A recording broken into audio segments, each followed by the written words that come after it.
Hello friends, आज आपण board पेपरमधील March 2010 या पेपरमधील बिल ऑफ फिक्शन या टॉपिकचं एक्झाम्पल पाहणार आहोत. हे एक्झाम्पल आधीच्या एक्झाम्पलपेक्षा थोडे डिफरंट आहे, वेगळं आहे. काय वेगळं आहे तर पूर्वीचे जे एक्झाम्पल्स होते ते पॅराग्राफ वाईज दिलेले असायचे. या एक्झाम्पलमध्ये आपल्याला ABCD असा फॉर्मॅट दिलेला आहे. आणि पूर्वीच्या पेपरमध्ये, आता हे मार्च 2010चा पेपर आहे, या पेपरमध्ये तुम्हाला लक्षात येईल की बिल ऑफ फिक्शनचं पॅराग्राफचं एक्झाम्पल आहे, त्याला ऑर बिल ऑफ फिक्शनचं ABCD टाईपचं एक्झाम्पल आहे. ABCD टाईप म्हणजेच ह्याच्यामध्ये सिंगल ड्रॉवर आणि मल्टिपल ड्रॉवी दिलेले असतात. मग हे दोन एकमेकाला ऑर क्वेश्चन्स असायचे, परंतु आता फॉर्मॅट चेंज झालाय. या दोन्हीपैकी एकच तुम्हाला प्रश्न विचारला जातो. या टाईपचे एक्झाम्पल्स आपण पाहिलेले आहेत, त्याच्या स्टेप सुद्धा पाहिलेल्या आहेत. आज आपण या टाईपच्या एक्झाम्पलला सुरुवात करणार आहोत. पाहूयात तर एक्झाम्पलला सुरुवात करूया आपण. Journalise the following transaction in the books of Avadhut. आपण हेडिंग दिलं in the books of Avadhut, खालील जर्नल एंट्रीज. आता अवधूत हा ड्रॉवरच आहे असं काही नाही. एखाद्या ट्रान्झॅक्शनमध्ये अगदी रेअर केसमध्ये तो ड्रॉवी सुद्धा असू शकतो. मग मी इथे कंसात ड्रॉवी म्हणत नाहीये.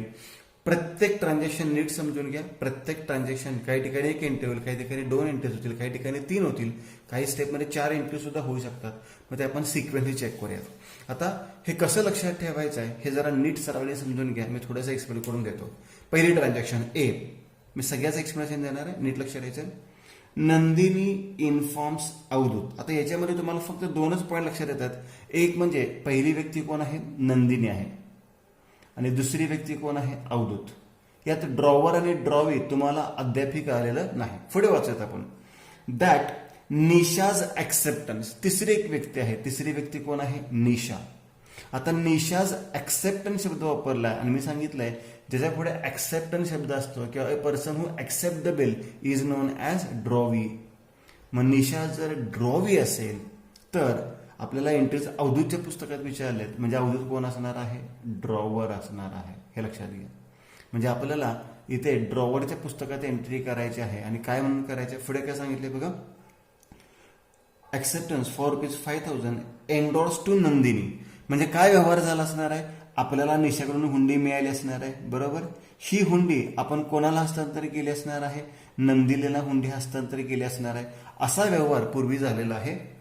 हॅज बीन डिसऑनर, आणि तो काय झालेला आहे, डिसऑनर झालेला आहे. मग तुम्हाला माहित आहे इथे कोणाकडून येणं आहे त्याला डेबिट करतो आणि ज्याला देणं आहे त्याला आपण काय करतो, क्रेडिट करतो. मग सांगा अवधूतला कोणाकडून येणं असणार, ड्रॉवीकडून येणं असणार, आणि कोणाला देणं असणार, नंदिनीला देणं असणार. म्हणजे drawee account debit to creditors account अशी एंडोर्स बिल डिसऑनरची एंट्री आपल्याला माहिती आहे. आणि त्याच्यात नोटिंग चार्जेस आपण आपल्या पुस्तकात दाखवत नाही, एंट्रीमध्ये ऍड करतो. म्हणजे कोणाकडून येणं सांगायचे, ड्रॉवी. ड्रॉवी कोण आहे, निशा. निशाकडून येणं आहे आणि देणं कोणाला आहे, नंदिनीला देणं आहे. म्हणजे याची एंट्री, जर्नल एंट्री काय होणार आहे, Nisha account debit to Nandini account. पहिली एंट्री बघूयात. ए मध्ये एकच एंट्री, त्यामुळे तिथं नंबर लिहायची गरज नाहीये. कोणाकडून येणं आहे, निशाकडून येणं आहे. निशाज अकाउंट डेबिट टू नंदिनीज अकाउंट. निशाकडून येणं आहे आणि नंदिनीला देणं आहे टू नंदिनीज अकाउंट. 5,000 रुपये लिहायचे नाहीयेत, 100 रुपये सुद्धा ऍड करायचे. 5,100 रुपये, 5,100 नोटिंग चार्जेसची रक्कम या डिसऑनरच्या एंट्रीमध्ये ऍड करतो आपण. Being endorse bill, being endorse bill dishonor comma noting charges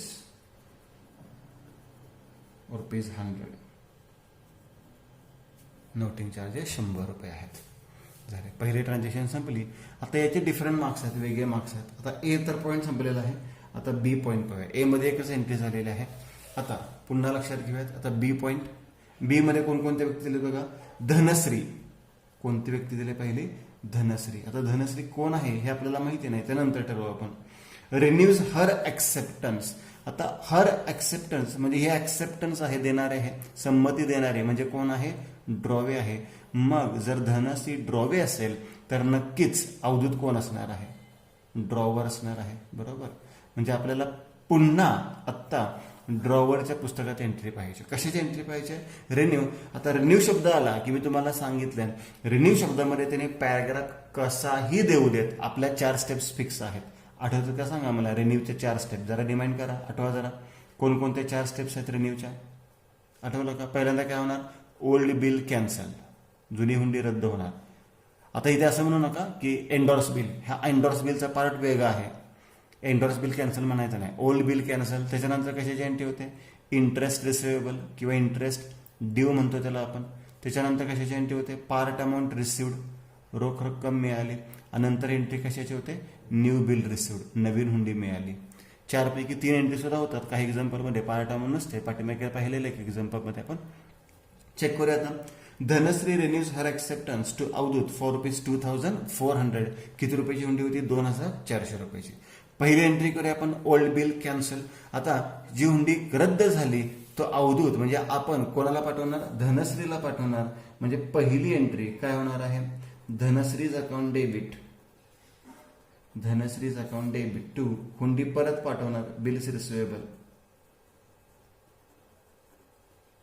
किती रुपयांची हुंडी होती? 2400 रुपये. 2400 रुपये. Narration being old bill cancel. आणि रिन्यूच्या एंट्रीज कशा लक्षात ठेवायच्या आहेत हे मी तुम्हाला आधीही यापूर्वी सांगितलेलं आहे. पहिल्या 2 एंट्रीमध्ये ड्रॉवी अकाउंटला डेबिट करायचं आहे. पहिल्या 2 एंट्रीमध्ये ड्रॉवी अकाउंटला काय करायचं आहे? डेबिट करायचं आहे रिन्यूमध्ये. मग धनश्रीला पहिल्या अकाउंटला डेबिट केलं, हुंडी पाठवली, म्हणून बिल्स रिसिवेबल. आता दुसऱ्या एंट्रीमध्ये सुद्धा धनश्रीलाच डेबिट करायचं आहे. परत एकदा दुसरी एंट्री करूया. तर रिन्यूची दुसरी एंट्री धनश्रीज अकाउंट डेबिट. ही एंट्री कशाची असते? इंटरेस्टची असते. म्हणजे Dhanashree account debit to interest account. आता व्याजाची रक्कम दिली का चेक करूयात आपण. नाही दिलेली. मग व्याज आपल्याला 12% सांगितलंय. कसं कॅल्क्युलेट करतो सांगा बरं? कशावर व्याज कॅल्क्युलेट करतो आपण? ते वाक्य तुमच्या लक्षात असावं. झालेल्या पाठीमागच्या व्हिडिओमध्ये का शिल्लक रकमेवर व्याज काढतात, शिल्लक रकमेवर व्याज आकारतात. हा पॉईंट लक्षात ठेवा परत एकदा. म्हणजेच काय? ओल्ड बिल किती रुपयाचं होतं? 2400. त्यातली कॅश किती मिळाली? 1200. म्हणजे शिल्लक किती राहिले? 1200च राहिलेले आहेत. मग करूयात कॅल्क्युलेशन. 1200 रुपयावर गुणिले किती टक्के व्याज सांगितले त्यांनी? 12%. म्हणजे 12/100. एवढंच घेत नाही आपण, तर पुढे गुणिले नवीन हुंडीचा कालावधी किती महिन्याचा आहे? 3 मंथचा. म्हणजे 3/12. करत कॅल्क्युलेशन. 12ला 12 कॅन्सल करा, 20ला 20 कॅन्सल करा. म्हणजे 12×36 रुपये व्याज आलेलं आहे. 36 रुपीज. मग नॅरेशन दिलं त्याचं आपण being interest receivable, being interest receivable at 12% per annum. दुसरी एंट्री झाली. पहिल्या 2 एंट्रीमध्ये धनश्री अकाउंटला डेबिट. आता पुढच्या 2 एंट्रीमध्ये धनश्री अकाउंटला काय होणार आहे? क्रेडिट होणार आहे. मग यानंतर पार्ट अमाऊंट रिसिव्डची एंट्री करतो. सांगा पार्ट अमाऊंट म्हणजे काय मिळणार आपल्याला? कॅश. म्हणजे कॅश अकाउंट डेबिट टू कोणाकडून मिळणार आहे? धनश्रीकडून मिळणार आहे. Cash account debit to Dhanashree's account. किती पार्ट अमाऊंट मिळणार आहे? एक्झाम्पल वाचूयात आपण. फक्त 1200 असं म्हणायचं नाहीये. बऱ्याच वेळा या 1200 सोबत व्याज सुद्धा मिळतं, किंवा बऱ्याच वेळा 1200 सोबत नोटिंग चार्जेस सुद्धा मिळतात, किंवा दोन्ही पण मिळतात. बघा इथे काय सांगितलंय? By paying ₹1200 in cash and accepting a new bill. म्हणजे इथे कॅश बरोबर काही मिळालेलं नाहीये. म्हणजे फक्त किती रुपये मिळाले? 1200 रुपये रोख मिळाले. मग नॅरेशन लिहूयात आपण being part amount received, being part amount received. आणि आता शेवटची एंट्री रिन्यूची. शेवटची एंट्री काय होते? New bill received. नवीन हुंडी मिळाली. काय एंट्री करतो आपण त्याची? Bills receivable account debit. नवीन हुंडी मिळाली टू कोणाकडून मिळालेली आहे? Dhanashree account to Dhanashree's account. म्हणजे शेवटच्या 2 एंट्रीमध्ये धनश्री अकाउंटला क्रेडिट झालेलं आहे. आता याची रक्कम कशी शोधून काढतो आपण? तर पहिल्या 2 संख्यांची बेरीज करतो, 2 एंट्रीची बेरीज करतो. 2436. त्यातून पार्ट अमाऊंटची रक्कम वजा करतो. 1236 शिल्लक राहिले. म्हणजे नवीन हुंडी 1236 रुपयाची मिळाली. आता ही 236 याचं एक्सप्लेनेशन मी अजून एकदा देतो. 2400 पैकी 1200 रुपये रोख मिळाले. म्हणजे राहिले किती? 1200 रुपये.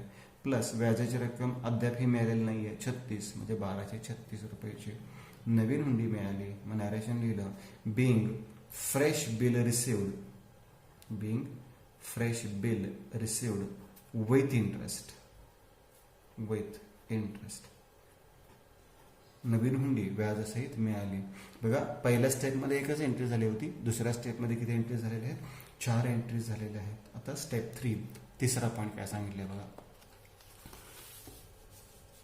होनगेकर्स ऍक्सेप्टन्स टू अवधूत. पहिलीच व्यक्ती कोण दिलेली आहे? होनगेकर. होनगेकर्स ऍक्सेप्टन्स म्हणले म्हणजे होनगेकर कोण आहे? ड्रॉवे आहे, म्हणजे अवधूत ज्याच्या पुस्तकात आपण एंट्रीज करतोय. अवधूत हा कोण असणार आहे? ड्रॉवर असणार आहे. मग ड्रॉवरच्या पुस्तकात एंट्री करायची आहे. कशाची करायची ते बघूयात. ₹6,000 रिटायरची एंट्री करायची. आठवते का रिटायरची एंट्री? हुंडी रिटायर होते म्हणजे ऑनर सारखीच एंट्री आहे, फक्त रिबेट शब्द ज्यादा येतो. म्हणजेच काय? रिटायर म्हणजे मुदतीपूर्व हुंडीची रक्कम मिळणे आणि आपण त्यांना हुंडी परत करणे. फक्त मुदतीपूर्व रक्कम मिळाली म्हणून आपण त्यांना काही रक्कम सूट देतो, त्याला आपण काय म्हणतो? रिबेट म्हणतो. म्हणजे ते एंट्री काय होणार आहे? आपल्याला कॅश मिळणार आहे, कॅश अकाउंट डेबिट. पण आपण काही रक्कम सूट देणार, म्हणजे सगळी कॅश घेणार नाही. जी सूट देतो त्याला डिस्काउंट म्हणत नाही, पण रिटायरमेंटमध्ये काय म्हणतो? Rebate. Cash account debit, rebate account debit to आपण त्यांना काय देणार? हुंडी देणार to bills receivable account. Simple entry आहे. मग आता ही हुंडी किती रुपयाची होती? 6,000 रुपयाची. आपल्याकडून 6,000 रुपये जाणार. आता रिबेट कॅल्क्युलेट करूयात. रिबेट नॉर्मली दिलेला असतो, याच्यात नाही दिलेलं, टक्केवारी सांगितलंय. Retired 1 month before its due date at a discount of 20% per annum. यापैकी 1 month हा शब्द बरेच जण वाचत नाहीत किंवा लक्षात ठेवत नाहीत किंवा इग्नोर करतात. तर हा पॉईंट खूप महत्वाचा आहे. 1 month before its due date at a discount of 20%. हुंडीची रक्कम किती होती? 6,000 गुणिले 20% म्हणजे 20/100 गुणिले हा पॉईंट खूप महत्वाचा, मुलांनी हा पॉईंट विसरायचा नाहीये. 1 month बिफोर आहे म्हणजे 1/12. कारण की जेवढे महिने हुंडीची रक्कम आधी मिळाली तेवढ्या महिन्याची सूट देणार ना आपण त्यांना. म्हणजे 1 month बिफोर आहे म्हणून 1/12. करूयात कॅल्क्युलेशन. 0 0 कॅन्सल, हा 0 कॅन्सल. 12 12 पंचे 60 आणि पुढचा 0 आहे असेच. आता 50 आणि 2 यांचा गुणाकार किती आला? 100. 6,000 पैकी 100 रुपये सूट म्हणजे मिळणार किती? 5,900 रुपये. आणि त्याचं नॅरेशन लिहिलं, being bill retired before 1 month at the rate of 20%. 20% डिस्काउंटने हुंडी काय झालेलं आहे? रिटायर झालेलं आहे. झाले एकच स्टेप, एकच एंट्री केली त्याची. आता नंतर डी काय सांगितले बघा. Bank informs Avadhut. आता एक लक्षात घ्यायचं आहे, इथे बँकेचा उल्लेख आला तर 2 शक्यता असू शकतात. बँक ड्रॉवर किंवा ड्रॉवे असत नाही कधीच. तर बँकेसाठी 2 शक्यता आहेत. एकतर हुंडी कलेक्शनसाठी पाठवली असणार आहे किंवा हुंडी काय केली असणार? आपण डिस्काउंट केली असणार. बँकेचा उल्लेख आला तर कलेक्शन किंवा डिस्काउंट हे लक्षात ठेवा. Bank informs Avadhut. बँकेने कोणाला कळवलेलं आहे? अवधूतला कळवलेलं आहे. आता अवधूत ड्रॉवर आहे का ड्रॉवे हे अद्याप आपल्याला स्पष्ट झालेलं नाही. पुढे वाचा. दॅट द डिसऑनर झाली हुंडी ऑफ शशिकलाज ऍक्सेप्टन्स. आता लक्षात येईल तुमच्या, शशिकलाज ऍक्सेप्टन्स म्हणजे शशिकला इथे कोण आहे? ऍक्सेप्टन्स म्हटल्यानंतर ड्रॉवे आहे म्हणजे अवधूत कोण आहे? ड्रॉवर आहे. पुन्हा ड्रॉवरच्या पुस्तकातील एंट्री करणार आहोत.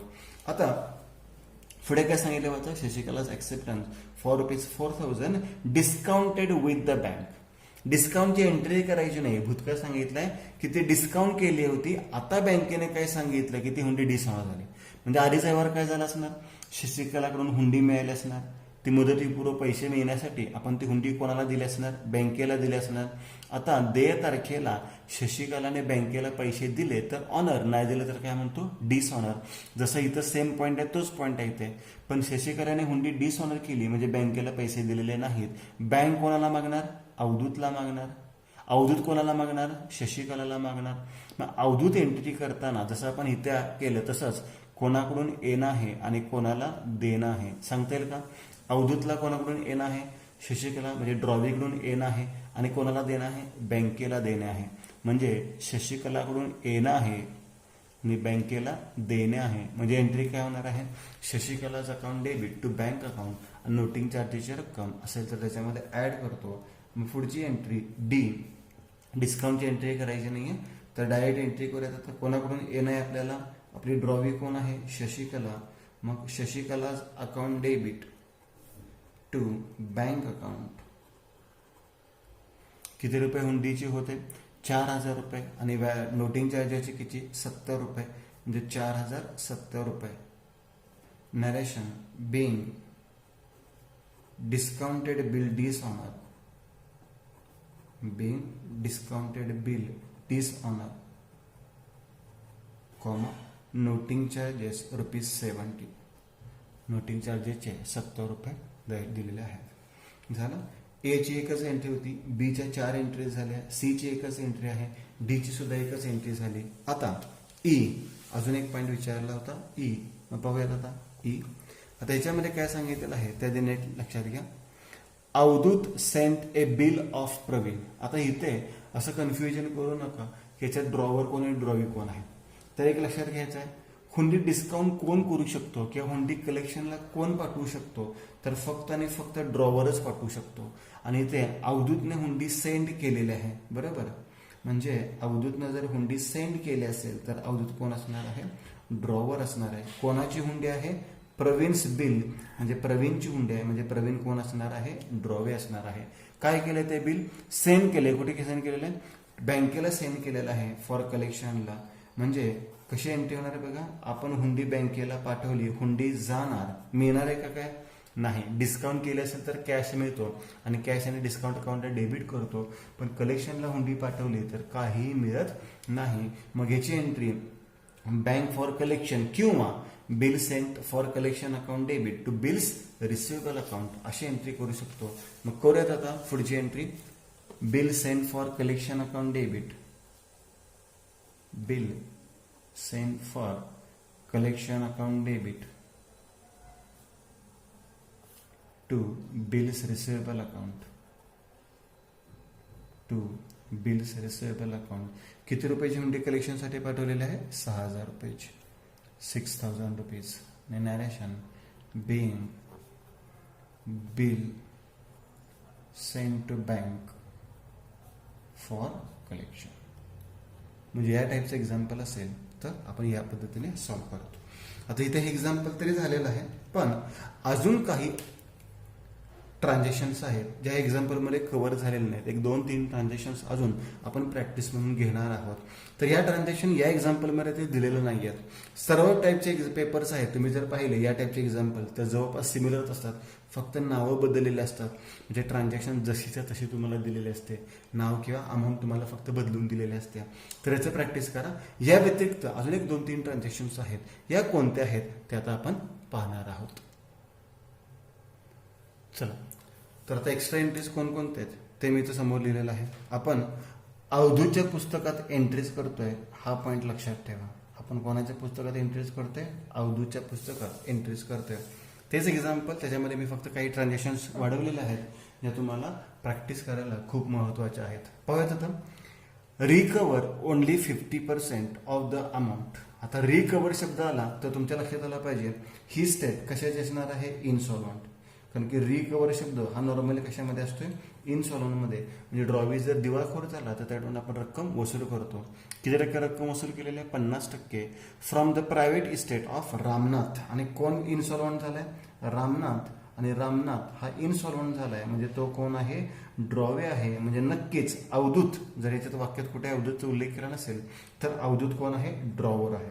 म्हणजे आपण ड्रॉवरच्या पुस्तकात एंट्री करतोय. आता इन्स्टॉलमेंटच्या नॉर्मली 2 एंट्रीज करतो आपण, एक डिसऑनरची आणि एक पार्ट अमाऊंट रिकव्हरची.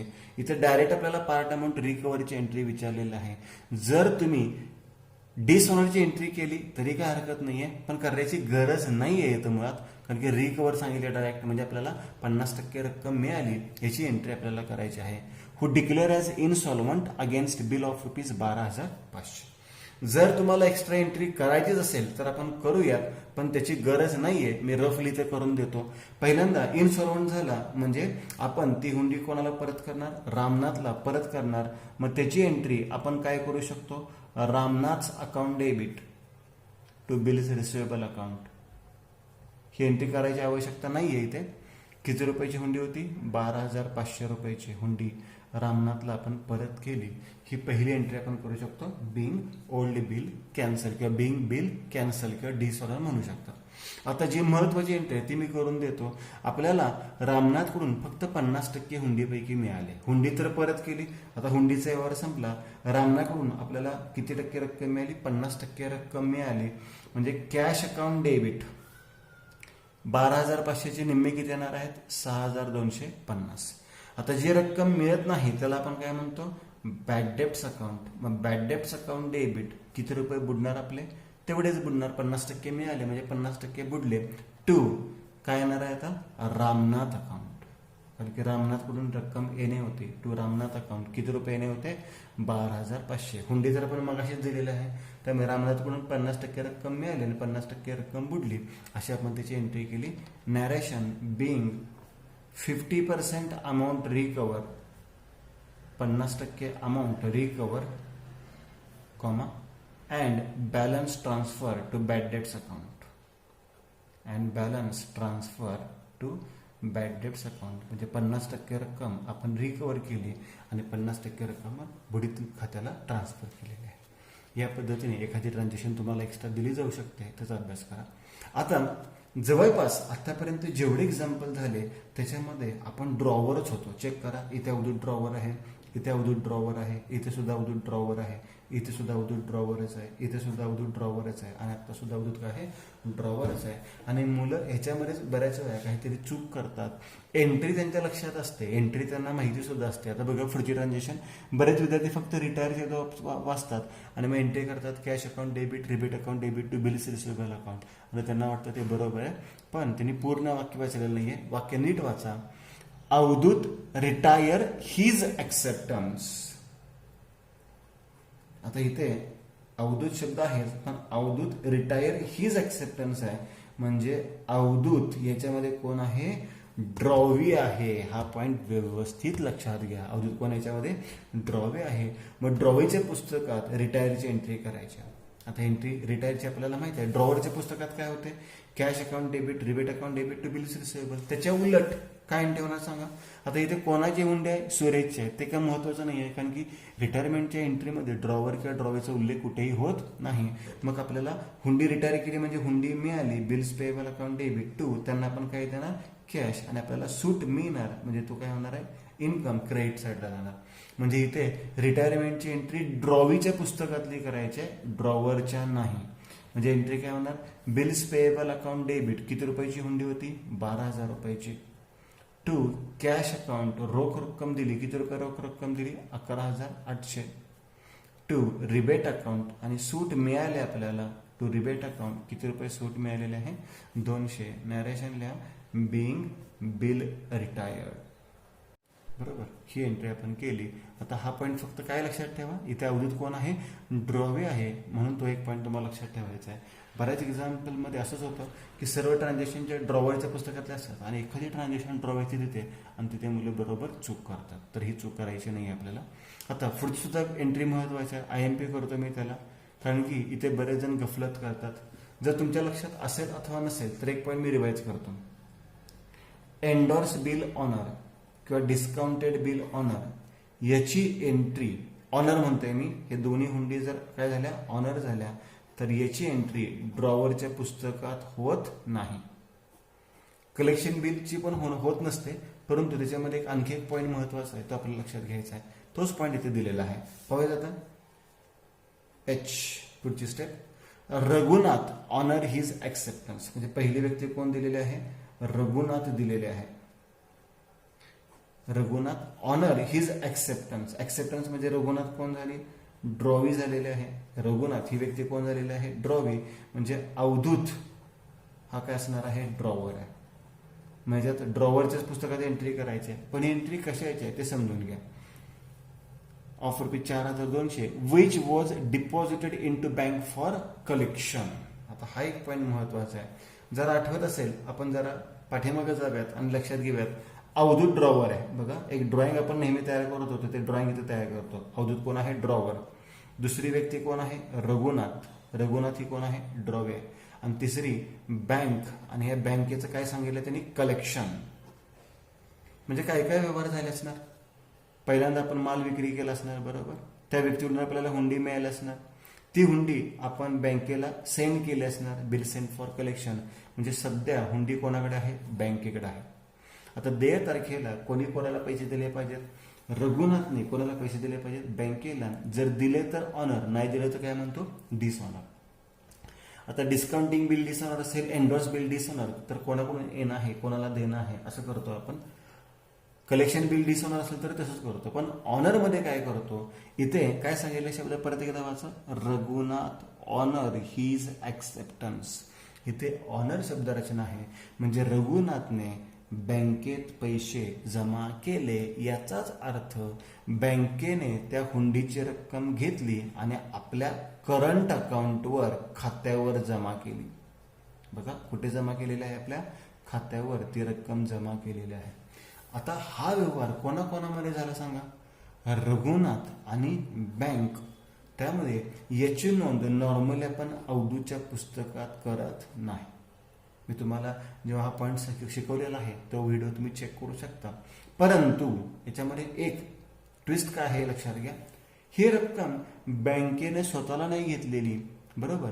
ही रक्कम त्याने कुठे जमा केली, आपल्या करंट अकाउंटला जमा केली. म्हणजेच आपला बँक बॅलन्स काय झालेला आहे, वाढलेला आहे. म्हणजे याची एंट्री तुम्ही अशी करू शकता किंवा असंही म्हणू शकता, नॉर्मली कोणताही बिझनेसमॅन बँकेमध्ये पैसे ठेवणे पसंत करतो का व्यवसायामध्ये गुंतवणे पसंत करतो. तर लक्षात घ्या, कोणताही बिझनेसमॅन आहे तो बँकेमध्ये पैसे जास्त ठेवत नाही, तो जास्तीत जास्त व्यवसायामध्ये गुंतवणूक करतो त्याची. म्हणजे आपल्या करंट अकाउंटला पैसे जमा झाले की लगेच आपण ते करंट अकाउंट काय करतो, विथड्रॉ करतो. म्हणजे पैसे आपण लगेच काढतो. मग त्याची एंट्री होणार bank account debit to bill send for collection account. मग ही एंट्री ऑनरची मी तुम्हाला लिहून पण दिलेला आहे, तो व्हिडिओ परत एकदा तुम्ही चेक करू शकता. Bank account debit to bill send for collection account. आणि ही एंट्री व्यवस्थित नीट समजून घ्या. जर डिस्काउंटेड बिल ऑनर असतं किंवा डिस्काउंटेड बिल ऑनर असतं किंवा एंडोर्स बिल ऑनर असतं, तर आपण इथे डेफिनेटली नो गॅरंटी लिहून टाकलं असतं, कारण की तो क्रेडिटर किंवा बँक आणि रघुनाथ मधला व्यवहार होता. पण हा बिल सेंड फॉर कलेक्शन म्हणजे आपल्या खात्यावर पैसे जमा होतात आणि ते विड्रॉ केले असं म्हणू शकतो. आता याच्यामध्ये आणखी एक पॉईंट आहे. कोणता पॉईंट आहे, मी ते एंट्रीमध्ये एक व जागा सोडलेल्या मुद्दाहून. तर हुंडी किती रुपयाची होती सांगा, 4200. म्हणजे क्रेडिट साईडला आले 4200. पण बऱ्याच वेळा आपल्याला बँका ही सर्व्हिस मोफत देतात, ही सुविधा मोफत देतात आणि काही वेळा ते त्यासाठी काही रक्कम आकारतात, कारण की आपल्या वतीनं ते आपले काम करतात. म्हणून आपल्यासाठी ज्याने ते काम केलेलं आहे त्याचा मोबदला म्हणून ते काही रक्कम वजा करतात, त्याला बँक चार्जेस म्हणतो आपण, बरोबर. मग इथे बँकेने किती रुपये वजा केलेले आहेत, 80 रुपये वजा केलेले आहेत. आणि तो आपला खर्च झाला, म्हणजे bank charges account debit. Bank charges account debit म्हणजे 80 रुपये वजा होणार, म्हणजे आपल्या खात्यावर जमा किती होणार आहेत, 4120 रुपये जमा होणार. अशी एंट्री करू शकता. किंवा याच्यात 2 एंट्री सुद्धा आपण करू शकतो. 2 एंट्री कशा करू शकतो, सिंपल आहे. पहिली एंट्री जशी मी तुम्हाला सांगितली होती तशीच. कशी एंट्री होणार आहे, bank account debit to bill send for collection account. ही एंट्री पूर्ण रकमेने करा. किती रकमेने करा, 4200 रुपयाने. आणि बँक चार्जेस म्हणजे खर्चाची एंट्री स्वतंत्र करा. आता सॅलरी पेड काय एंट्री करतो, सॅलरी टू कॅश. वेजेस पेडची एंट्री काय करतो, वेजेस टू कॅश. इंटरेस्ट पेडची एंट्री काय करतो, इंटरेस्ट टू कॅश. तशी बँक चार्जेसची एंट्री काय करणार, bank charges to cash. Bank charges account debit to cash account. पण रोख रक्कम न देता आपल्या खात्यावरनं पैसे वजा होणार, म्हणजे टू बँक म्हणूयात. किती रुपये, 80 रुपये. म्हणजे तुम्ही कंबाईन एंट्री न करता या वेगवेगळ्या 2 एंट्री जरी केल्या तरी चालू शकतात, बरोबर. अशा 2 एंट्रीज तुम्ही वेगवेगळ्या केल्या तरी चालू शकतात. ह्याचीच ही कंबाईन एंट्री आहे. तर तुम्ही 1 एंट्री करा किंवा 2 एंट्री करा, काही प्रॉब्लेम नाही आहे. मग नॅरेशन आपण याचं लिहूयात, being bill collected by bank किंवा कलेक्शन बिल ऑनर म्हणलं तरी चालेल. तुम्ही बऱ्याच विद्यार्थ्यांना हे लक्षात नाही आलं तर काय म्हणा तुम्ही सरळ, बिंग कलेक्शन बिल ऑनर म्हणजेच bill collected by bank, comma bank charges ₹80 debited by bank. ही एक एंट्री खूप महत्वाची होती, त्याला आपण IMP करून ठेवलेला आहे आणि तो पॉईंट व्यवस्थित समजून घ्या. आता शेवटचा शेवटचा पॉईंट खूप महत्वाचा आहे. फक्त काय चेंज केलंय ते तुमच्या लक्षात येईल. मी पुन्हा एकदा रिपीट करतो. शेवटचा पॉईंट हे एक ज्यादा एंट्री, हे 3-4 ज्या ट्रान्झॅक्शन मी एक्स्ट्रा घेतलेल्या आहेत, या एवढ्या सगळ्या तुम्ही ट्रान्झॅक्शन पाहिल्या तर या टाईपचं कोणता एक्झाम्पल आला तो तुम्हाला सॉल्व्ह करता येईल. आता आपण अवधूतच्या पुस्तकाची एंट्री करतोय. वाचा नीट. Avdhoot renews his acceptance. Avdhoot renews his acceptance म्हणजे इथे सुद्धा अवधूत कोण आहे? ड्रॉवी आहे. बघा आतापर्यंत ड्रॉवर होता, एका ट्रान्झॅक्शन मध्ये ड्रॉवी होता. आता सुद्धा परत अवधूत कोण आहे? ड्रॉवी आहे. आणि ड्रॉवीच्या पुस्तकात आपल्याला कशाची एंट्री करायची आहे? रिन्यूची एंट्री करायची आहे. आता रिन्यूच्या किती एंट्रीज करतो? 4 एंट्रीज करतो. कोणकोणत्या 4 एंट्रीज करतो इथे लिहून दिलंय मी. ओल्ड बिल कॅन्सल, त्याच्यानंतर इंटरेस्ट. आता इंटरेस्ट रिसिवेबल शब्द येईल का? अवधूत ड्रॉवे आता, मग रिसिवेबल शब्द येईल का? नाही. तर काय येणार? Interest payable.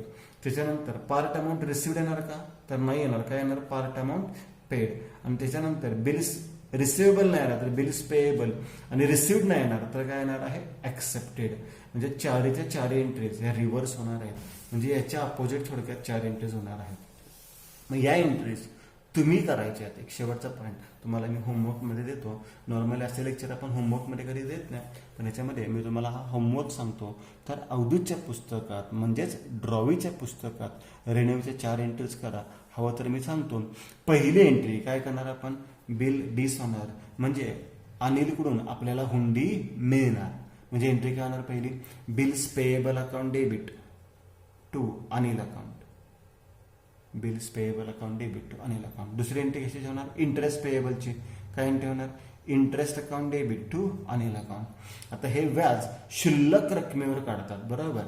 15,000 पैकी 3,000 मिळाले म्हणजे राहिले किती? 12,000. 12,000चा किती टक्के काढा? 10%. किती महिन्यासाठी? 2 महिन्यासाठी.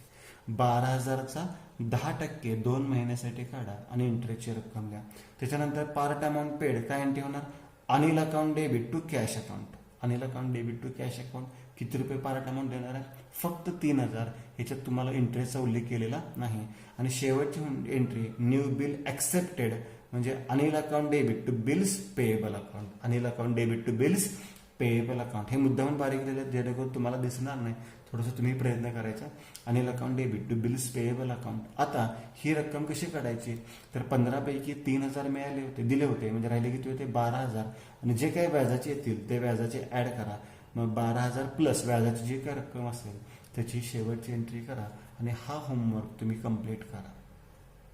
या पद्धतीने जर एबीसीडी टाईपचे एक्झाम्पल दिलं असेल तर ते तुम्हाला सॉल्व्ह करता येईल. आता ही जी वर्किंग नोट आहे आणि हे जे एक्झाम्पल आहे हे व्यवस्थित लक्षात घ्या. आता वर्किंग नोट तुम्ही डायरेक्ट बघितलं तर कळणार नाहीये. एक्झाम्पल सॉल्व्ह करताना जर ते पॉईंट सगळे पाहिले तर तुमच्या लक्षात येईलच. मग हे एक्झाम्पल आहे, त्याच्यामध्ये मी काही ट्रान्झॅक्शन्स वाढवल्या होत्या. ही वर्किंग नोट आहे आणि एक्झाम्पलचं सोल्युशन आहे. त्याचा स्क्रीनशॉट काढून ठेवा आणि एक्झाम्पल व्यवस्थित प्रॅक्टिस करा. थँक्यू.